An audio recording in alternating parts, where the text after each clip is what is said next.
Hey folks, welcome back to the Horde. 1:30, May 6th, Monday, 68 degrees. You're going to get a whole load of little videos today. The batteries are nice and charged up. Anyway, figured out exactly what's wrong with this engine. And unfortunately, I think the top end of it's a good possibility of junk. Well, actually the top end of it is probably junk. At least one valve was hit. So, let me show you.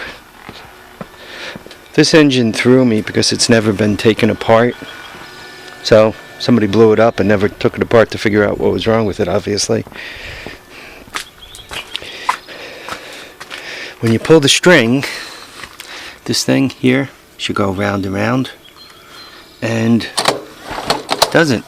Those valves should go up and down, and they don't. And they shouldn't make this sound.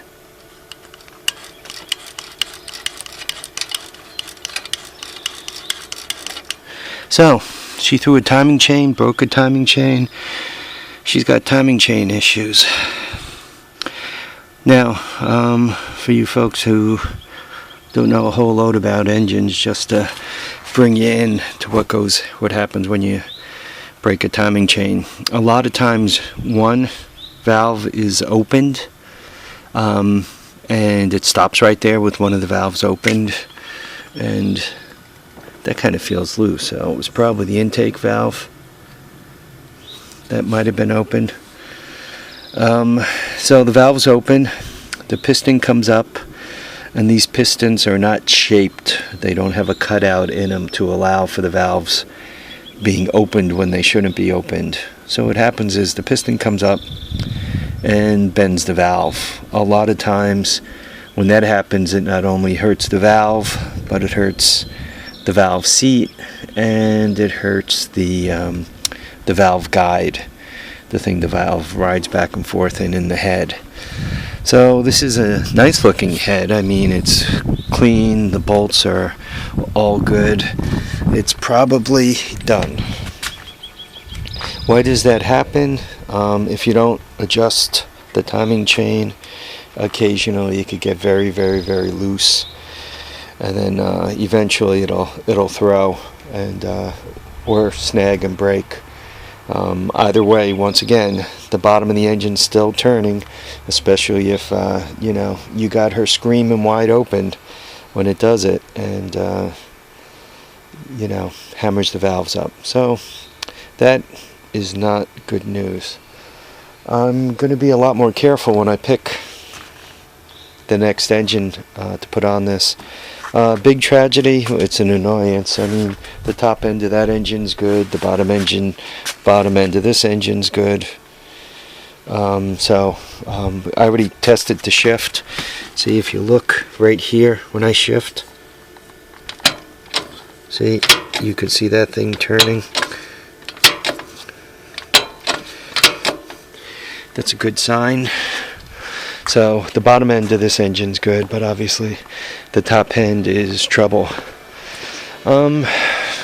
Unfortunately, you get engines, you get them cheap, and I think I did get that one cheap. I think that's a $100 engine. So I'm bad. I should have spent a little more time with it. For some reason, I kind of think it had compression or something, because I did put that recoil starter on it.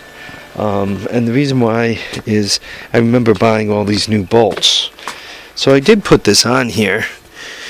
I went through the trouble of doing that, and I'm not sure why I would have gone through all that trouble if the engine was a piece of crap. I probably would have moved it on.